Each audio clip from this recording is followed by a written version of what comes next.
Lucky you. 36 best holes in Into golf. Alternate Shots podcast, Barney's Army. where we talk about Sandy. golf, poker, James Bond. horse racing, Double. classic movies. Zenyatta. We have no script. Down the stretch they come. We are glad you joined us. Frankly, my dear, I don't give a damn. Okay, Billy Regan, we are so happy today. With us is a special guest, none other than the 1972 USGA Women's Open champion, Susie Maxwell Berning. Welcome, Susie.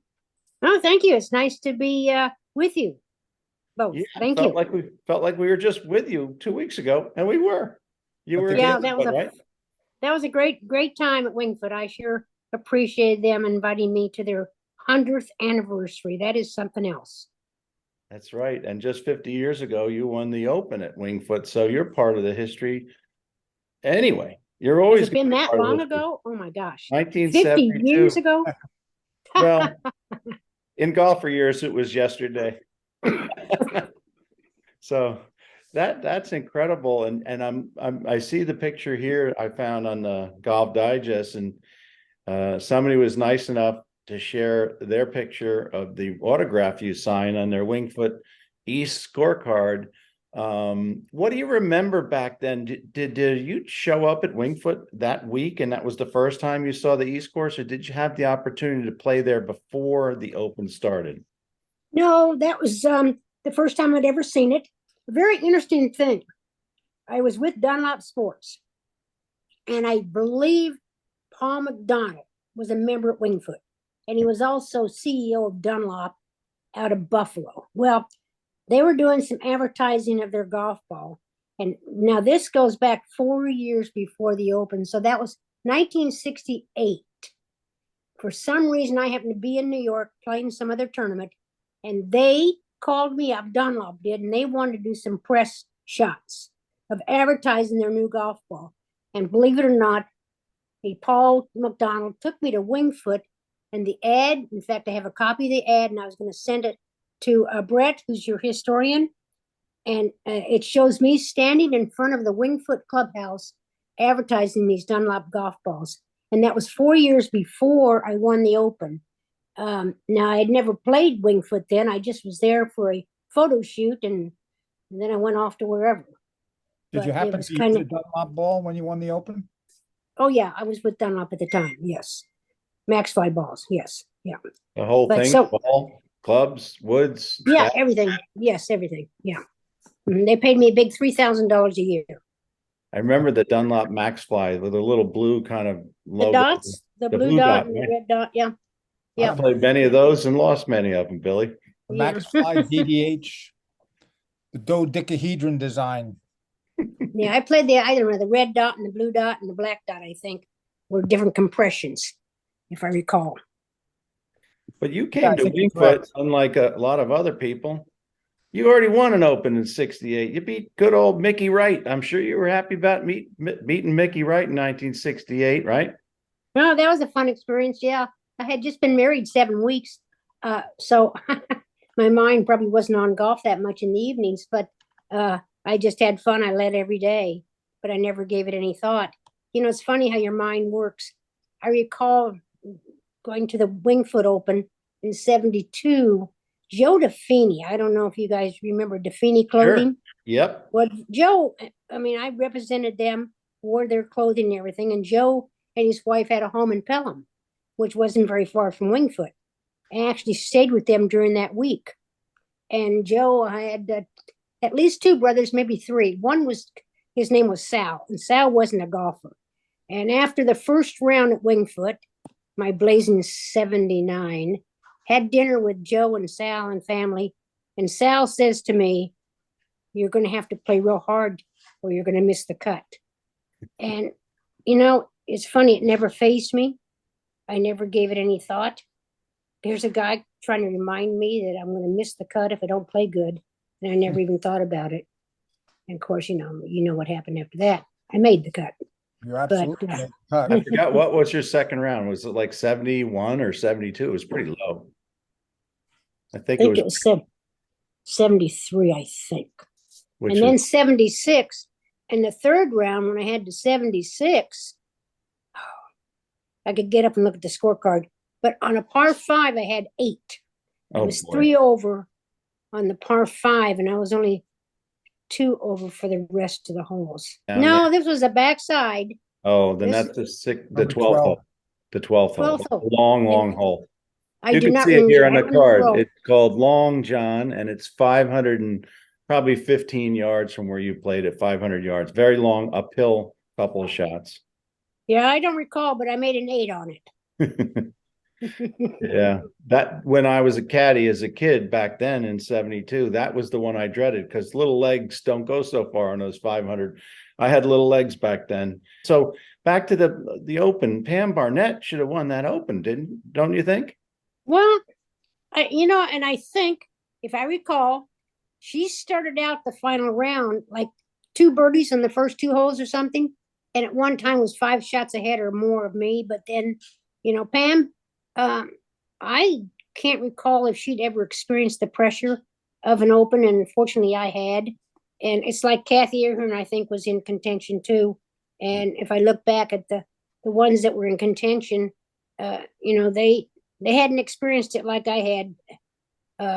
I guess I had a little bit of memory to feed back on the pressure since of the '68 Open, and I think I was fortunate that Mickey Wright wasn't in contention to speak of, or Joanne Carner kind of blew it, I think. So the experienced golfers, the ones that really won a lot on tour that week or day, they weren't right down my back. Of course, did play long. I do know this. I don't hit the ball very far. I never did, but I kept the ball in the fairway, and I made some critical putts. And I think I also 3-putted the 16th hole the final day to kind of make it more exciting for everybody else. But you did birdie perhaps the hardest par 3 at Winged Foot. That was the 17th hole. Didn't you birdie that hole? I think you did. You made a 20-footer from right to left. That got you to 11, yeah. The USGA didn't do us much favors there. The hole played 200 yards. And for me, my driver, I could probably fly at 210, sometimes 220. My 3-wood, it wouldn't go 190 or maybe less. And the 17th hole, it looked a little downhill in the tee box, but then the green was a little bit elevated. And, if you came up short, it's not going to roll on. And for some, who knows why, I just saw it in my eyes. I felt it in my hands. I said, I'm going to feather a driver in there. Well, I swear to this day, the new equipment, the big, huge heads and stuff, the metals, woods, you can't feather those things. There's no feel in them. But this old persimmon driver, the little tiny head, I just swung, I think, like half speed, and I hit the driver, and it landed on the green, and it stayed on the green. My recollection is it kind of hit toward the top of that bank, which softened it a little bit, and then it as it does from the tee to the green, it goes up and to the right, and you were 15 to 20 feet just to the right of it, and you putted it right in the back of the cup. It was awesome. And then you held. So you're saying I didn't really hit the green; it hit short of the green. No, you hit in the middle of the green. The green, there's a front of the green that's not usable, but you hit into just at the base of the hill, right, Billy? The false front in the front, and then it kicked up. And you said the USGA didn't do you any favors. Nobody can really do you any favors on that hole. So was there a birdie tee that's something more else. forward? Was there another tee on that hole?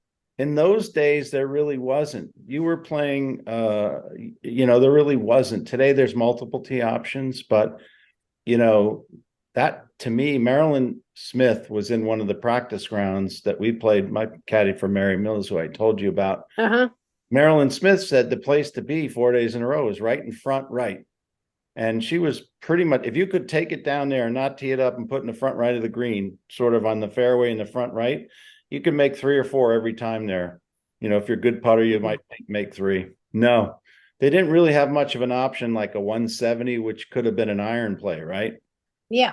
Okay. I didn't know that. I didn't look then for another tee. And I'm sure now they've built some forward tees. So Susie, that 17th hole really was treacherous. I'm sure you've looked at some of the video. A lot of the competitors had a lot of trouble with that hole. You got the skin probably at least for the Sunday, right, Billy? Maybe for the whole I'm week. gonna say that's gotta be the toughest birdie out there, certainly under pressure and certainly that late in a round. And some of the better players at Winged Foot even today, we have a very, very competent amateur named Joe Somers. He's very accomplished. And I asked him one day, what do you hit on 17? He said, I don't know how to play that hole.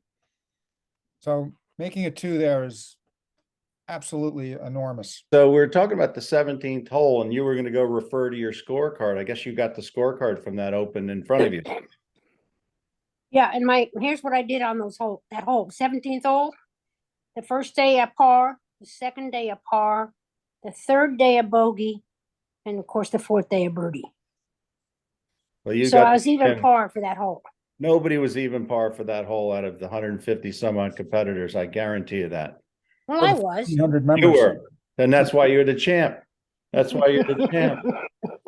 So do you look at the 15th hole? Billy and I think that's the shortest, hardest par 4 around maybe the world. And it showed very difficult to you and your competitors. That's the 320-yard with the pond in front, the elevated green. Do you remember that hole? Yeah, I do. And that's that I parred, and then the last day I 3-putted for bogey.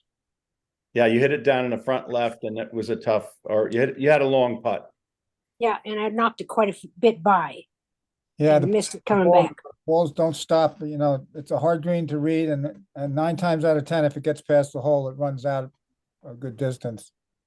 Yeah. And if you can imagine when Gil Hans did the restoration, he made that green harder. Not necessarily the distance, but a 10 handicap golfer at Winged Foot will be hitting a 9 or a wedge into that hole, and they'll hit it 1 out of 3 times. Come up short a lot. Just has results. Yeah, and looking at the scorecard on the hole number 4, par 5. Yes. Yeah. I was 3 under on that hole for the week. Wow. I went par, birdie, birdie, birdie. And it says the card said it was 549 yards. The number 1 handicap on the course. Yeah. Well, yeah, it sure is. What I Wow. recall about that one, Billy, is they played the forward tee, but that still means you were hitting your third shot from down below. And even the best amateur golfers that just played last week in the Anderson find that pitch shot very difficult. The green's very difficult. So you had how many birdies? 3 out of 4? A lot. Runs off the right side a lot. I birdied it the last 3 days. First day I parted.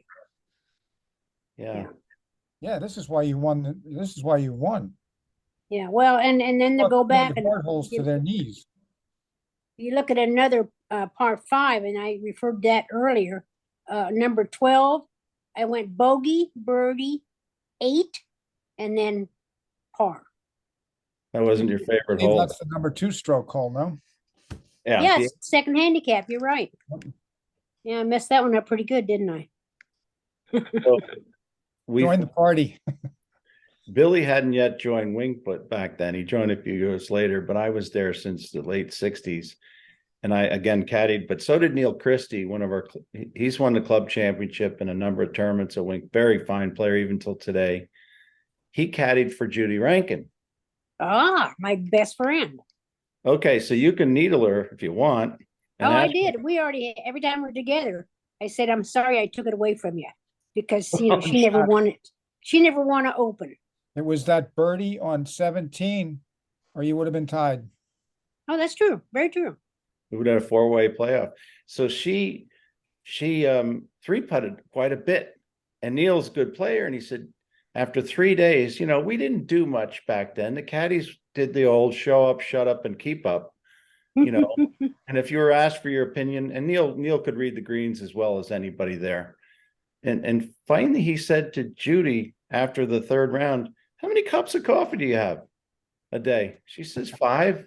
Judy, 1. one cup tomorrow. That's it. So she was a little, and those greens were treacherous on a day-to-day basis as well as in the open. So she did a little bit better, but imagine all those three putts. I mean, I don't know if you remember three putting. You probably didn't three putt that often, right? Not that I don't, the scorecard doesn't show the putts, but I want to tell you something about the caddy. Now I had, I guess my husband kind of encouraged me to do it, but I'd call up the course and I'd ask them if they had any young members' sons that played golf there and caddied. And I had a young boy that was a son of a member caddy for me. I wish I could remember his name and stuff, but I do remember him telling me one thing. He said everything breaks towards the city, towards New York City. Of course, I had to keep asking him which direction New York City was in because of all the big trees and stuff. Yeah, we have caddies there that use the expression, the city's gonna fight it. When you get Oh, on the okay, greens, yeah. the city's gonna fight it. Yeah. Now Judy was a wonderful ball striker and is a good friend, but she did have her putting problems. But let's face it, I think she won 26 times. Oh, she won quite a bit. Now, let's talk about that for a minute. Congratulations. You're on a very short list of people. Now, Betsy Rawls and Mickey Wright won 4 U.S. Opens. Very good players. Great to be in a conversation with those two players, which you are because you won 3 with Hollis Stacy and Annika Storensen by my research. That's amazing. Not many people have won 3 U.S. Opens in men's or women's golf. That's an incredible short list. Well, you know, not many people have won 3 events in their life. well, I think the amazing thing is that, and I don't mean to, knock my own horn, but I won in 68, and then I had my first child in 70, and then one again in 72 and 73. So the 3 wins were in a short period of time, like within 6 years. And then your baby turned into a handful, I'm sure, as my grandchildren did when they hit 2 and 3 and 4 years old. Oh yeah, yeah. Terrible 2s, terrible 3s, but yeah. And then I had another child in 1977, and I called them my other second as fifth and 6th major, the daughters. Yeah. And you also won the 1965 Women's Western Open, which at the time, Billy, was considered one of the 4 ladies majors. And where was that? Yeah, Beverly Country Club in Chicago. right. Tough golf course. I was the only person that had a round in the 60s, and that just happened to be my last day. And I beat Marlene Hagee, who became best friends too, by 1 shot. Oh, Well, yeah. everything in Chicago is tough. Yeah, Beverly was a really a tough golf course for us. They give you a feel, Billy. Patty Berg won the Western Open, the Women's Western Open 7 times. Did she really? Babe Zaharias, Babe Diggerson Zaharias, I don't know what you call her. I'll call her by both names. And Louise Suggs won that championship 4 times. It's amazing. But though and then the title holders. Did you ever do well in the title holders? I didn't see you. No, I think I only played in it twice before they discontinued it. Yeah, it stopped in like 72. Yeah.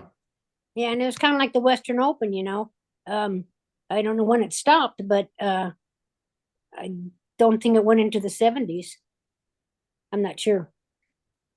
So let's pivot a little bit. A few years back, the PGA, let's see, was it the PGA of America got involved with the LPGA championship, and now this year it's called the KPMG PGA Women's KPMG PGA Championship. It's going to be held at Baltusrol, not too far from Wingfoot this year.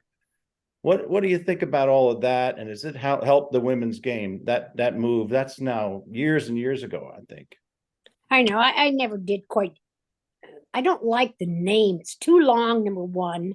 It doesn't really identify women's golf at the start of the title of the tournament. No, that identifies the sponsor. I mean, let's make it simple. Just say, ladies professional, blah, blah, blah, instead of putting all that other stuff in front of it. The LPGA championship sounded good to me. Me too. Yeah. because that's what it really is. It was. Yeah, I'm sorry. Everything now is sponsored. That even baseball, that pitch was brought to you by Geico or whatever. So there's no getting around it anymore. Well, thank goodness the women's USGA is not putting some sponsor's name in front of it and calling it the Firestone USGA Open or something, you know. Well, Yeah. Another dagger into sports. Oh, I know. Well, the sponsors are important. You know, the money's important. You know, speaking of that, I never played for the money. There wasn't enough money to worry about. I played to win golf tournaments. And You're saying you wouldn't go to nowadays, the Live Tour? please, You wouldn't go to the Live Tour if you were asked? no, sir. No. And today, I mean, even when I was out there, I heard girls, I just want to make the cut. I just want to make the cut. Wait, are you playing just to make the cut, or are you playing to win a tournament? And I think now we've got so many just playing, oh, I just want to finish in the top 10. You know, it's the money. I played because I loved the game and I wanted to win. To me, you know, And you did. money was second, you know. I mean, and how much money do you really need? I'm sorry, I don't mean to begrudge these people that are wanting all these millions and millions and millions, but you know, anyway, you can only use so much. you think Rose Zhang has got the same attitude you had? Because she just wants to go out and win. She didn't care about the money. Perhaps. Because she's young. I don't know. You know, yeah, I don't know her background. You know, I don't know. Well, Tiger Woods certainly wanted to just win. Yes. I mean, he made a lot of money, but he went out there to win. There's no, you could see it in his face. You could see it in his interviews, even when he was a kid. You know, and Palmer, Nicholas, and yeah, I mean, you take Mickey, Judy, Kathy, Patty Berg. I mean, Patty Berg, she was a sweetheart, and everybody, you know, as a young kid, I had freckles, and Patty Berg, of course, had a lot of freckles and stuff. And when I was growing up, I used to love to watch Patty Berg because they thought, you know, I was a younger Patty Berg. But anyway, you know, Patty Berg, when she won her first tournament, she got $100 savings bond. When I was 80 years old, the pro at Simon Roy Country Club, Tom Kerrigan, gave me a Patty Berg driver, sawed-off Patty Berg driver. It was my first golf club. My clubs were Patty Berg Wilson, first clubs ever. Yep. Yeah. So and yeah, they did exhibitions, I suppose, from time to time too, like the men. Oh did. yeah, clinics. I mean, when you were, because one of the reasons, I mean, yeah, the pro that helped me get started in golf also one time invited me to go over to Lincoln Park in Oklahoma City and watch something. And I actually asked him if I could ride my horse, and he says, "Yeah, tie it up behind the pro shop and by this tree." And it was Patty Berg giving a clinic. And, you know, she was laughing up a storm, taking her hat and turning it one way for a slice and the other way for a hook and stuff. And I actually said to this pro, Susie Ferguson, I said, "That's what golf's about?" I said, "She's having a lot of fun. Maybe I should try. I'd like to try that." And so watching Patty give the clinic, and, you know, at the time, Marilyn Smith gave clinics, and it's too bad. Even when I was on the tour, we used to do what we call during the Wednesday afternoon before a round of a tournament, we'd have a swing parade, we called it. And, you know, Patty Berg was the MC, and she'd have us hit various clubs. And of course, the gallery would, you know, come and watch free. And it promoted ladies golf, and it promoted younger kids to get involved. And it's too bad now. In fact, I remember Patty Berg telling me that Wilson paid her $25 a clinic. And when I first joined the tour, I was given a contract by Wilson. And I had to go down to Naples, Florida, and learn how to give clinics Patty Berg's way. And that was a wonderful experience. It really helped me in my teaching and everything else later in my life. And I don't know what happened. I can't remember, but I guess Wilson didn't pay me or something. And so Dunlop offered me something. But anyway, Patty, I admire Patty and her clinics, and Marilyn Smith used to give the clinics. I think it's too bad that they still don't happen. No, I don't. I had my hip replaced about 3 years ago, my left hip, and they botched it up so bad. They made my operated leg 1 inch longer. And so ever since then, it's caused me back problems and everything. I'm not about to go have it redone. So anyway, yeah, I enjoy the game. I'd love to talk about it, love to teach it and help people realize, if you want to be good, you're going to have to work at it. So many people think, well, I took a lesson. Okay, now I know how to play. Well, as we well know, that doesn't work. And so many people don't put the time into practice, in my opinion. Okay. We ask this question to special guests from time to time. What's the one lesson in golf that has lasted your whole life?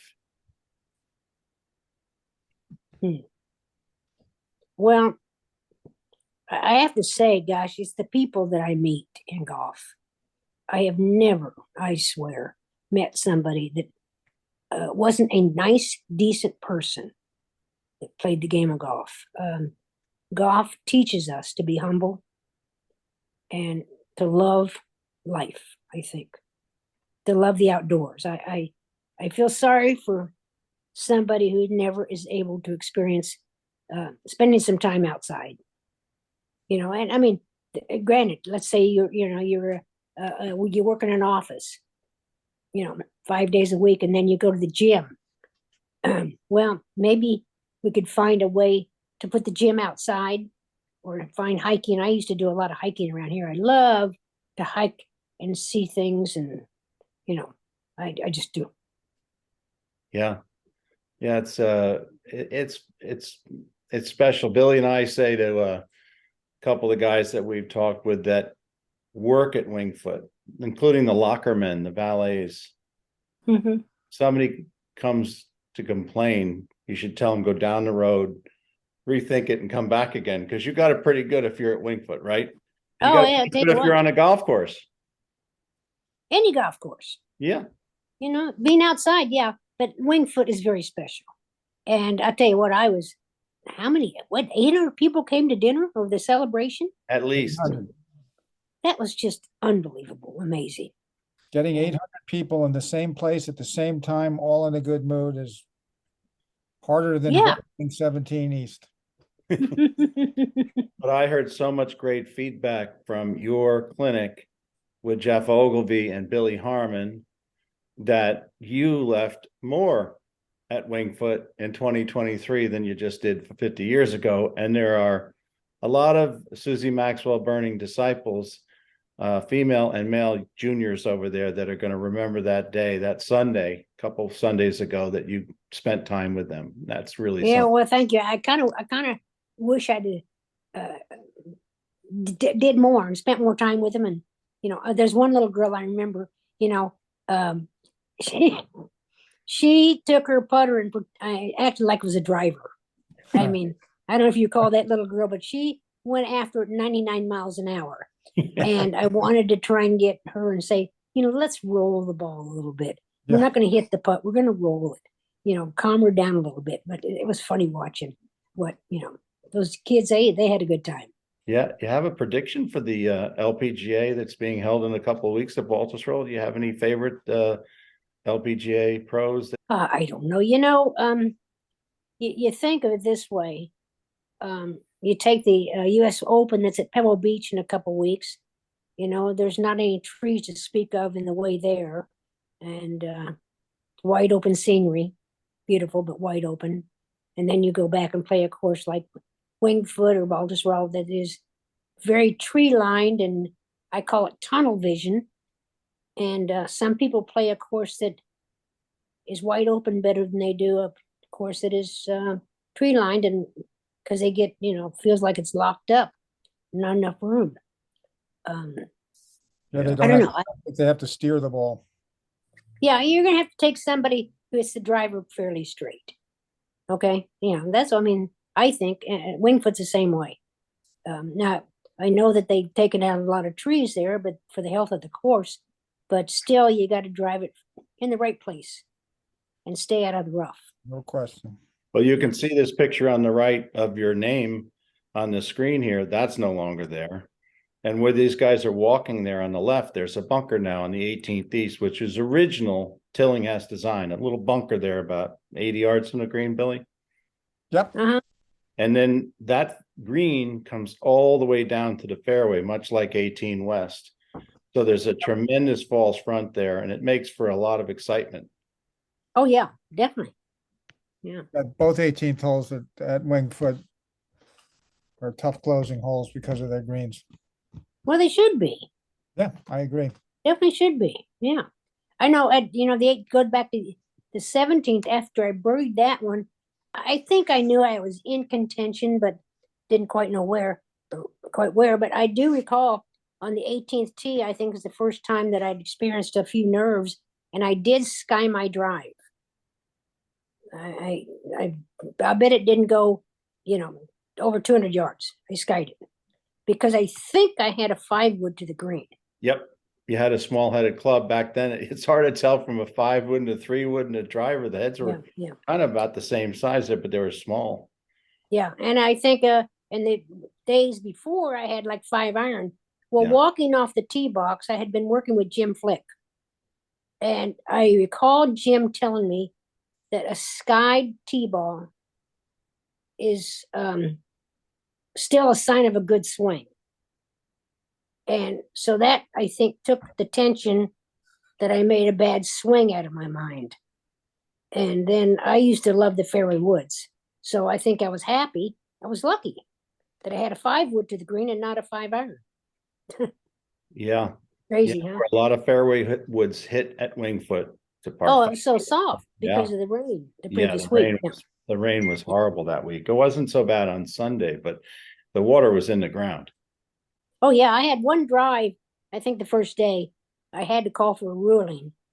The pit mark, the ball hit and came just out with a driver, just out of its pit mark, and was a big lump of turf right behind my ball. And I'd called for a ruling and the ball wasn't embedded. So here I am trying to hit this fairway wood with a clump of turf right behind my ball. I don't remember what happened to the shot, but I didn't get any relief. Let's put it that way. They didn't give any relief in the old days. Hit it. Well, that's the way it should be played. Yeah. Yeah. The ball where it lies, right? So exactly. Billy and I are classic movie fans. Do you have a favorite movie that you like to see once in a while? Do you have a favorite movie? I like Westerns. I've always liked Westerns. Yeah. I mean, I love the scenery. I think horses are some of the prettiest, beautiful animals in the world. And I mean, I think I watch Westerns because more for the scenery and the horses. And then the third would be the actor. Well, you hit a sweet spot with this guy. Billy likes horses and likes Westerns, don't you, Billy? I do. I love All right, Billy. Yeah. Do you have any horses, or did you have horses? No, I just put money on them and hope they do as well as you did in the Open. Oh, you bet on racehorses. Yeah. My father used to do that. And here, he always said, if a horse relieved itself before the race, he knew the horse was going to run good. Yeah, so somebody just said that to me this weekend. By the way, history was made this weekend when the first women trainer won the first Triple Crown race that was ever won by a woman trainer. That's right. Yeah, that's right. Yeah. Hey, what is happening? How come all these horses are getting hurt? I wish I knew the answer to that. I think sometimes they're overtrained. I think that's true with a lot of athletes these days, because if you look around sports, baseball players are always getting hurt. Pitchers can't last anymore. I think they're all overtraining. Well, look at Tiger Woods and trying to pop that left knee, years ago. Yeah. And hurt himself. I mean, he built himself up. David Duval did it. He was like #1 in the world, and he built himself up. And right, you're right. There's more back injuries now in the PGA Tour. I don't know about the LPGA Tour, but we have a few golfers here in Jupiter. Brandon Matthews is a rookie this year, back problems. Daniel Berger lives a little further down the street from me here. He hasn't played since last U.S. Open a year ago, and I keep asking him, and he's rehabilitating his back. A lot of these guys have back issues. I guess Morikawa too. Well, they're asking too much of their bodies. Yeah. You know, I mean, why is distance? Distance is becoming the number one most important thing in golf. You know, can I outdrive you? Which I is mean- more of an amateur desire, I think, than pro, because, you know, you always want to hit it far when you're an amateur. Pros should know better. But they should, but still, you know, hey, if you go to a demo day, whether it be the tour or your club, what's everybody want to go try? Drivers. Yeah. They don't want to go to the putting green and try a new putter. Yeah. What about Corey Pavin? Corey Pavin hit a beautiful fairway wood at Shinnecock. Oh yeah, sure did. Well, you know, let's take it. He was little. He's a little guy anyhow. Yeah. So you know, he's not going to be like a John Rahm or something. You know, Well, it's too bad. I mean, Corey McIlroy was not very big, and he hits it a mile. oh, he does, doesn't he? Yeah, it's amazing. I think of sports, and what sport is there that a tall person is not at an advantage? I mean, you take tennis and golf and football, basketball, tall people advantage. But I think bowling, maybe tall people don't have an advantage. Yeah, Right. that's probably true, because they're Ping further from pong, the target. I used to play ping pong with George Archer. He'd never move his feet and he could straddle the table, you know, and no, Well, definitely. this has been awesome, Susie. We've learned so many things from you. We like to ask a question. Let's say you went to a cocktail party and it was a pretty busy room. On one side of the room was Frank Sinatra in his prime. So let's just talk a few years ago. On the other side of the room was Arnold Palmer in his prime. You come into that room, where are you going? Palmer, Absolutely. I knew you would say of that. course. I mean, I was very fortunate. I played 18 holes with Arnold Palmer. My brother Roger, who's been influential in golf all these years, he was head pro at Camelback Country Club, and then he started a retail store called In Celebration of Golf in Scottsdale. And he actually became very good friends with Arnold, and he attended.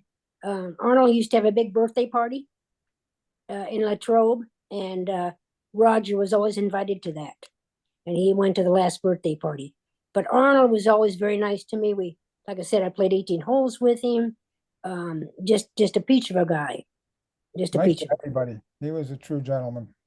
Yeah, he remembered my name. I mean, there's others that, you know, I played 18 holes with somebody else. And, you know, years later, kind of said, oh, you did? Anyway.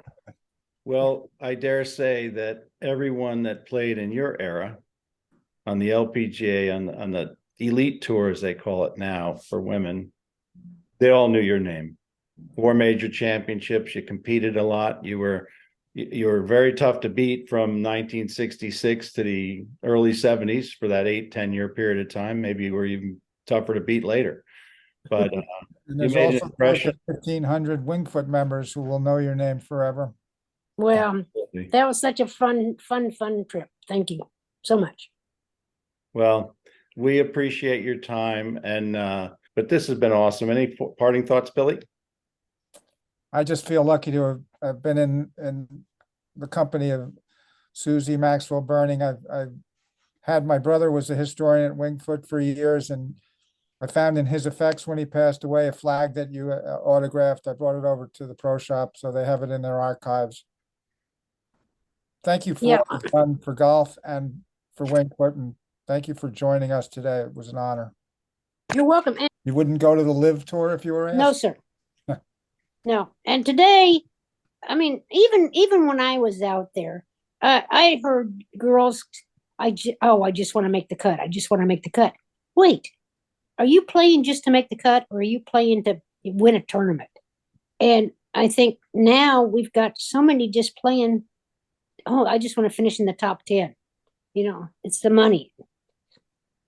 I played because I loved the game and I wanted to win. Thanks for joining us Casper. today. Billy We Harmon, really appreciate your Double feedback. Indemnity, And please Arky, subscribe to the Two show. Outer, and hit the Claude bell Harmon. icon so you get notified Movie of classics. new episodes. Mark Gable. Hit them On hard job. and hit them off. Best 36 holes.